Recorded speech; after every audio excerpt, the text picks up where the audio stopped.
wool binds tight against the skin.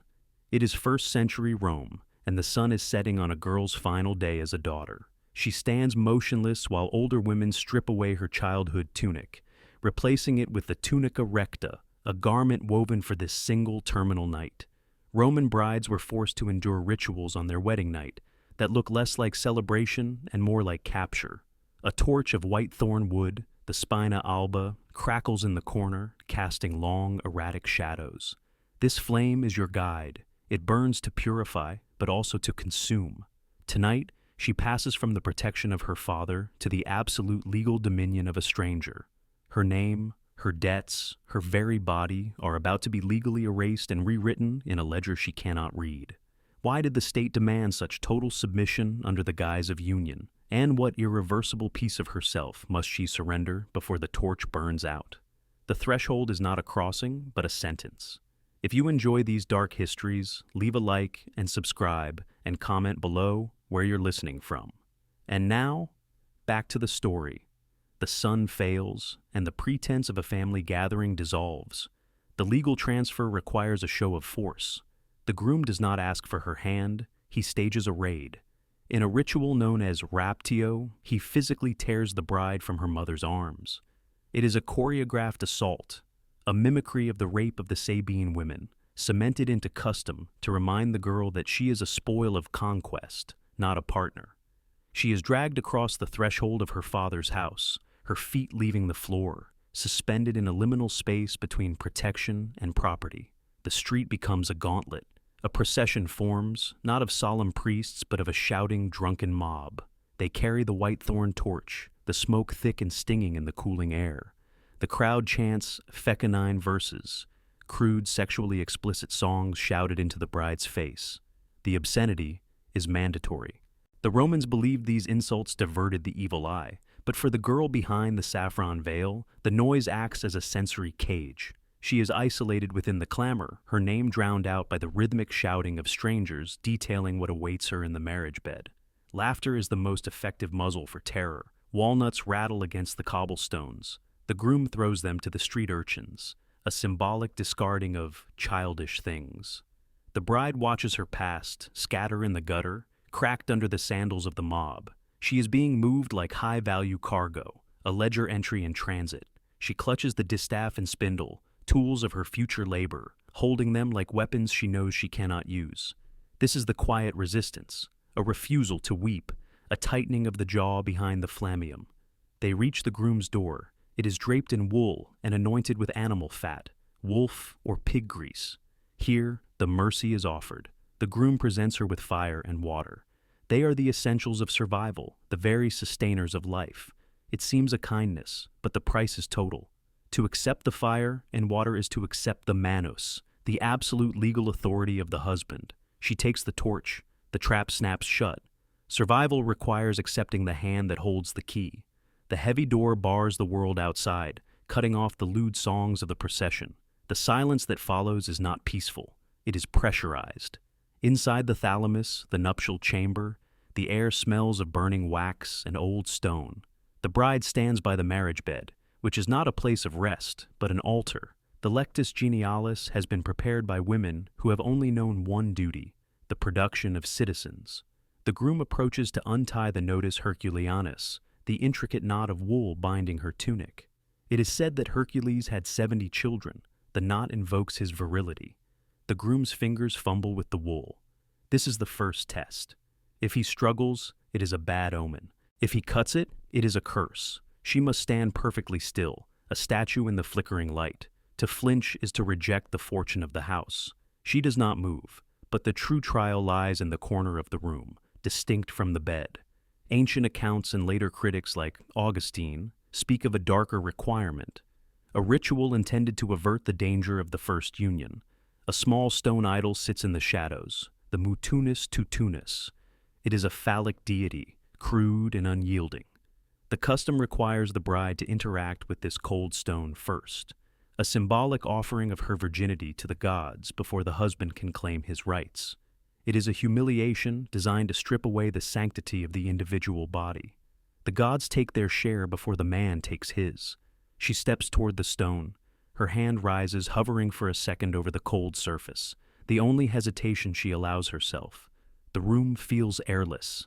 The expectation is absolute: comply or curse the marriage. She sits.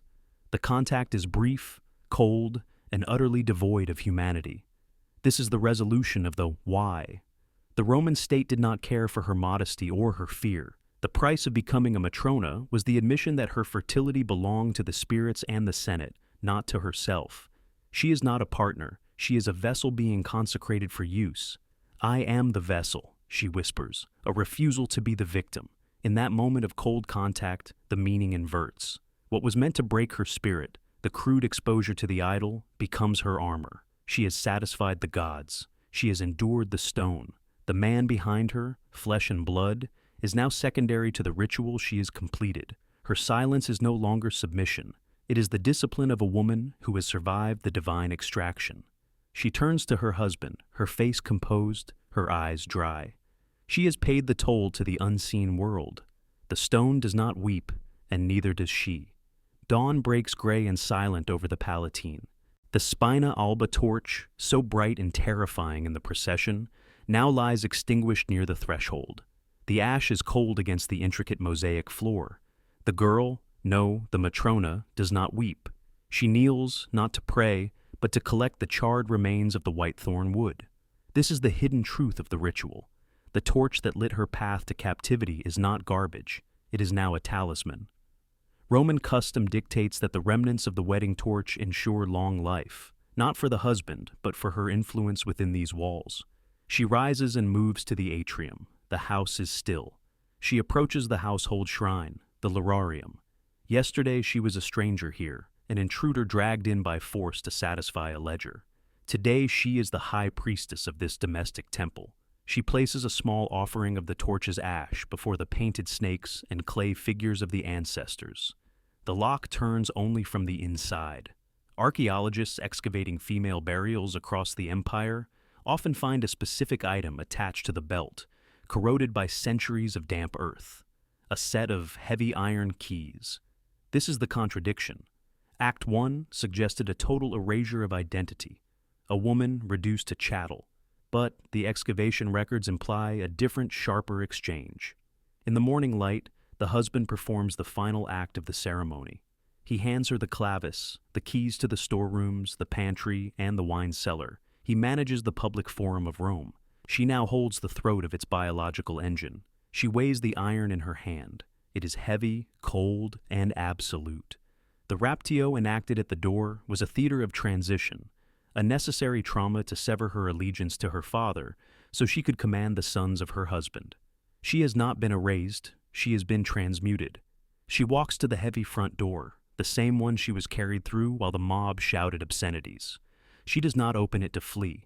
She checks the bar. She secures the bolt. She is not the prisoner of this house. She is its fortress. Power is never given. It is inherited by those who survive the night. History does not record what she felt. It records only what she produced. Scan the crumbling epitaphs lining the Appian Way today. You will see thousands of stones dedicated to chaste and frugal wives, praising their woolworking and their fertility. But look for her name, her true name. You will not find it. A Roman woman possessed no personal praenomen, no unique identifier like Marcus or Gaius. She was simply the feminine version of her father's clan name. If she was the second daughter, she was merely Secunda. The girl who shivered under the whitethorn torch has been legally dissolved. The archive is full of blanks. We have the receipts for the dowry, the legal statutes on adultery, and the weight of the wool she spun. The night of the mutunus tutunus, the terror of the mob, the scraping of the walnuts on the stone, these are not in the official histories. They are whispered in the obscene graffiti of Pompeii, or hinted at in the satire of poets who mocked the very institutions they upheld. The silence is the loudest sound in the empire. The witness is not a person, but the absence of one. She sits now by the window, years later. The distaff is in her hand.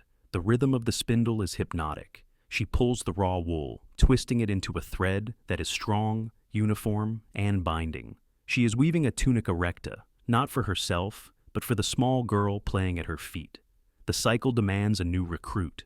The wool that bound her skin in Act 1 now flows from her fingers, a continuous white line stretching into the future. The victim has become the architect. She does not warn the child. She measures the cloth. The empire is not built on marble columns. It is built on the silence of its mothers. Subscribe, hit the bell, and like. The thread is never cut, only tightened.